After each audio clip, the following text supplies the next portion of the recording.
ಹೊನ್ನಾವರದಲ್ಲಿ ಅರಸು ವಿಚಾರ ವೇದಿಕೆಯ 26ನೇ ವರ್ಷಾಚರಣೆಯ ನಿಮಿತ್ತ ಅರಸು ಜನ್ಮದಿನಾಚರಣೆ ಮತ್ತು ಕರ್ನಾಟಕ ಸರ್ಕಾರ ಮುಕ್ತ ಪಹಣಿಗಾಗಿ ಸರ್ಕಾರವನ್ನು ಆಗ್ರಹಿಸಿ ರೈತರಿಂದ ಮನವಿ ಸಲ್ಲಿಸುವ ಕಾರ್ಯಕ್ರಮ ನಡೆಯಿತು.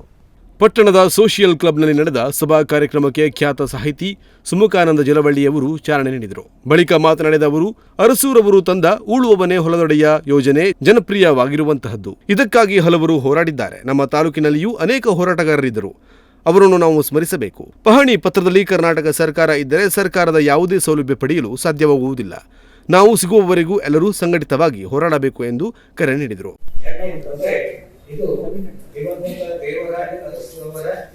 ಹೆಸರಿನಲ್ಲಿ ಇರುವಂತಹ ಒಂದು ವಿಚಾರ ವೇದಿಕೆ.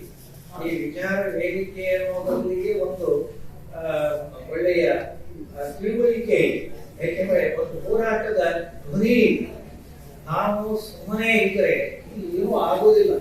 ನಮ್ಮ ಸಮಾಜದಲ್ಲಿ ಏನಾದರೂ ಒಂದು ಕಾರ್ಯ ಆಗಬೇಕು, ಬದಲಾವಣೆ ಆಗಬೇಕು, ಜನಪರವಾಗಿ ಅದು ನಿಲ್ಲಬೇಕು, ಜನರಿಗೆ ಒಳ್ಳೆಯದಾಗಬೇಕು ಅಂತಂದ್ರೆ ಇವತ್ತಿನ ದಿನಮಾನದಲ್ಲಿ ಇಂತಹ ಸಂಘಟನೆ ಬೇಕೇ ಬೇಕಾಗ್ತದೆ.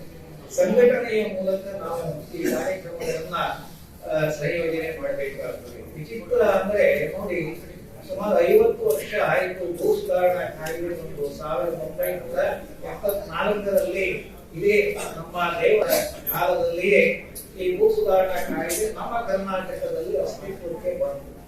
50 ವರ್ಷಗಳಾದರೂ ಕೂಡ ನಮ್ಮ ರೈತರಿಗೆ ಇನ್ನೂ ಕೂಡ ಪಹಣಿ ಸಿಕ್ಕಿಲ್ಲ ಅಂದ್ರೆ ಏನು ಇದು? ವೇದಿಕೆಯಲ್ಲಿ ಉಪಸ್ಥಿತರಿದ್ದ ನ್ಯಾಯವಾದಿ K V Naik, Vikram Naik, rotary club ಅಧ್ಯಕ್ಷ ಸೂರ್ಯಕಾಂತ್ ಸಾರಂಗ, ಎಸ್ಕೆ ನಾಯ್ಕ್, ನಿವೃತ್ತ ತಹಶೀಲ್ದಾರ್ ವಿಆರ್ ಗೌಡ, ತಿಮ್ಮಪ್ಪ ಗೌಡ, ಮಂಜುನಾಥ ಗೌಡ ತಮ್ಮ ಅಭಿಪ್ರಾಯ ವ್ಯಕ್ತಪಡಿಸಿದರು. ನಂತರ ವೇದಿಕೆಯ ಸದಸ್ಯರು, ಅರ್ಜಿದಾರರು ಶರಾವತಿ ವೃತ್ತದಿಂದ ಮೆರವಣಿಗೆ ಸಾಗಿ ರಾಷ್ಟ್ರೀಯ ಹೆದ್ದಾರಿ 66ರಲ್ಲಿ ಸಂಚರಿಸಿ ತಹಶೀಲ್ದಾರ್ ಕಚೇರಿಗೆ ತೆರಳಿ ಮನವಿ ಸಲ್ಲಿಸಿದರು. ತಹಶೀಲ್ದಾರ್ ರವಿರಾಜ್ ದೀಕ್ಷಿತ್ ಮನವಿ ಸ್ವೀಕರಿಸಿದರು. ಈ ವೇಳೆ ಮಾಧ್ಯಮದೊಂದಿಗೆ ಮಾತನಾಡಿ ದಿವಂಗತ ಡಿ ದೇವರಾಜ ಅರಸು ವಿಚಾರ ವೇದಿಕೆ ಅಧ್ಯಕ್ಷ ಅನಂತನಾಯ್ಕ ಹೆಗ್ಗಾರ್ ಮಾತನಾಡಿ, ಇಂದು ಅರ್ಜಿ ಸಲ್ಲಿಸುವ ಮೂಲಕ ಕೇವಲ ಸಾಂಕೇತಿಕ ಹೋರಾಟ ನಡೆಸಲಾಗಿದೆ. ಪಹಣಿಯಲ್ಲಿ ಕರ್ನಾಟಕ ಸರ್ಕಾರ ಮುಕ್ತವಾಗಿಸಲು ಸರ್ಕಾರ ಮತ್ತೊಮ್ಮೆ ಅವಕಾಶ ನೀಡಬೇಕೆಂದು ಆಗ್ರಹಿಸಿದರು. ಉಳುವನೆ ಹೊಲದಡಿಯ ಇದಕ್ಕೆ 50 ವರ್ಷ ಪೂರ್ಣಗೊಂಡಿದೆ. ಅಂದರೆ 2 ತಲೆಮಾರು ಕಳೆದಿದೆ. ಆದರೂ ರೈತನಿಗೆ ಅವನ ಸೌಲಭ್ಯ ಸರ್ಕಾರದ ಎಲ್ಲ ಸೌಲಭ್ಯ ಪಡೀಲಿಕ್ಕೆ, ಅದು ಆಶ್ರಯ ಮನೆ ಇರ್ಬೋದು, ಅಥವಾ PM ಕಿಸಾನ್ ಇರ್ಬೋದು, ಅಥವಾ ನೆರೆಯಿಂದ ಅಥವಾ ಯಾವುದೇ ಅನಾಹುತಕ್ಕೊಳಗಾದಾಗ ಪರಿಹಾರ ಪಡೀಲಿಕ್ಕೆ ಇರ್ಬೋದು, ಕರ್ನಾಟಕ ಸರ್ಕಾರ ಅಂತ ಪಹಣಿಯಲ್ಲಿದ್ದಾಗ ಯಾವುದೇ ಸೌಲಭ್ಯದಿಂದ ವಂಚಿತರಾಗಿದ್ದಾರೆ. ಇದು ಯಾವ ಕಾಲಕ್ಕೆ ಮುಗೀತದೆ ಅನ್ನುವಂಥದ್ದು ನಮ್ಮ ನೋವು. ಆ ಕಾರಣಕ್ಕಾಗಿ ಇವತ್ತು ನಾವು ಸಮಾನ ಮನಸ್ಕರೆಲ್ಲ ಸೇರಿ ಈ ಒಂದು ಕರ್ನಾಟಕ ಸರ್ಕಾರ ಮುಕ್ತ ಪಹಣಿಗಾಗಿ ಹಲವಾರು ವರ್ಷ ಕಳೆದ 10 ವರ್ಷದಿಂದ ನಾವು ಹೇಳ್ಕೊಂಡು ಬಂದಿದ್ದೀವಿ. ಕಳೆದ ಡಿಸೆಂಬರ್ನಲ್ಲಿ ಕಾರವಾರದಲ್ಲಿ ಹೋಗಿ DC ಅವರಿಗೆ ಮನವಿ ಕೊಟ್ಟಿದ್ದೀವಿ.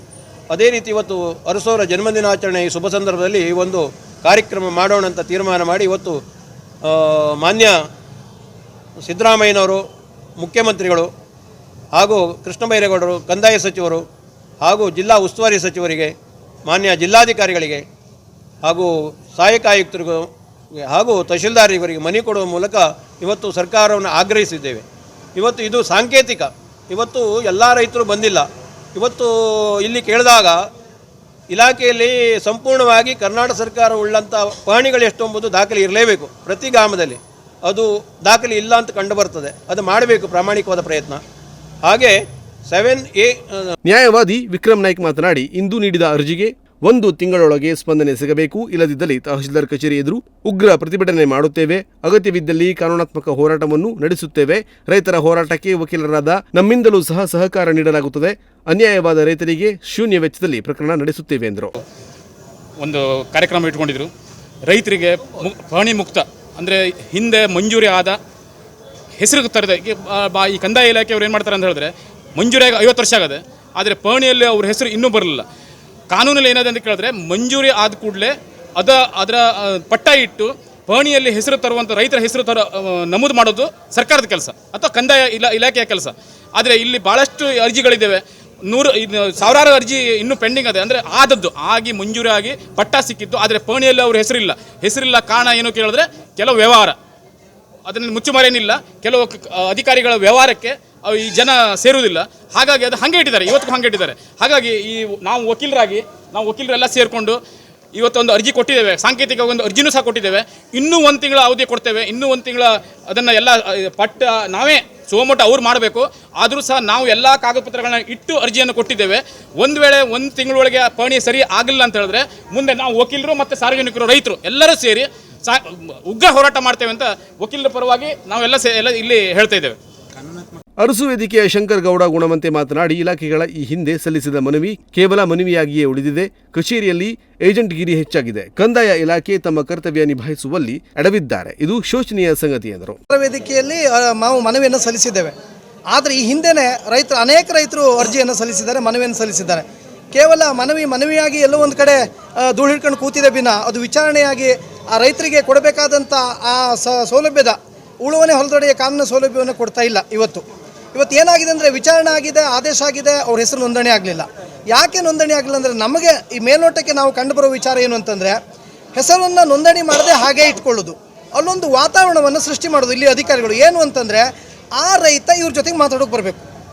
ಸರ್ ನಮ್ಮದು ಎಲ್ಲ ಆಗಿದೆಯಲ್ವಾ, ಹೆಸರನ್ನು ನೋಂದಣಿ ಮಾಡಿಕೊಡಿ ಅಂತ ಹೇಳ್ತಾ ಬೇಡ್ತಾ ಬರಬೇಕು. ಹಾಗೆ ಬಂದಾಗ ಒಂದು ಒಳಗಿನೊಳಗೆ ವ್ಯವಹಾರ ಮಾಡ್ಕೊಳ್ಳೋದು, ಇಲ್ಲಿ ಏಜೆಂಟ್ಗಳು ಇಟ್ಕೊಂಡು ವ್ಯವಹಾರ ಮಾಡುವಂಥ ವ್ಯವಸ್ಥೆ ಸಹ ಆಯ್ತಾ ಇದೆ. ಇದು ಬರೀ ಮಾತಲ್ಲ, ಇದು ವಾಸ್ತವಿಕವಾಗಿ ಸತ್ಯ. ಯಾಕೆಂದರೆ ನೋಡಿ, ಈಗ ನಿಮ್ಮ ಎದುರುಗಡೆ ಈ ರೈತನ ತೋರಿಸ್ತಾ ಇದ್ದೇನೆ. 40 ವರ್ಷ ಆಯ್ತು ತಿರುಗ್ತಿದ್ದೆ, ಕಪ್ಪಳ ಕಟ್ಕೊಂಡು ತಿರುಗಿದೆ, ಹಕ್ಕು ಮಾಡೋಕ್ಕಲ್ಲ. ಆದೇಶ ಮಾಡ್ಬೇಕಾದ್ರೆ ಮಾಡ್ರು, ಮತ್ತು ದುಡ್ಡು ಅಂತಾರೆ 50,000 ರೂಪಾಯಿ ಕೊಡು, ಇಲ್ಲ ಆಗೋದು ಅಂತಾರೆ. ನಾನು ಹೇಳಬೇಕಾದ ಇದಾಗಿತ್ತು. ಇದೇ ಈ ಅವ್ರ ಬಾಯಲ್ಲೇ ಕೇಳಿದ್ರೆ ನೀವು ಕಳಿಸಲು ಆದೇಶ ಆಗದೆ. ಅದಕ್ಕೆ ನಾನು ಬಂದಿದ್ದೆ ಅಲ್ಲಿ PW ಆಫೀಸ್ ಹತ್ರ, ತಹಸೀಲ್ ಆಫೀಸ್ ಇದ್ದಾಗ. ಕೊನೆಗೆ ಏನು ಅಂತಂದ್ರೆ ಇವನಿಗೆ 50,000 ರೂಪಾಯಿ ಕೊಡಬೇಕು ಅಂದ್ರೆ ಅಂತ ಇವೆಲ್ಲ 50,000 ರೂಪಾಯಿ ಕೊಡ್ಲಿಕ್ಕೆ ಸಾಧ್ಯ? ಇದು ಸುಳ್ಳಲ್ಲ, ಇದು ಸಾಕ್ಷಿನೇ ಇದೆಯಲ್ವಾ?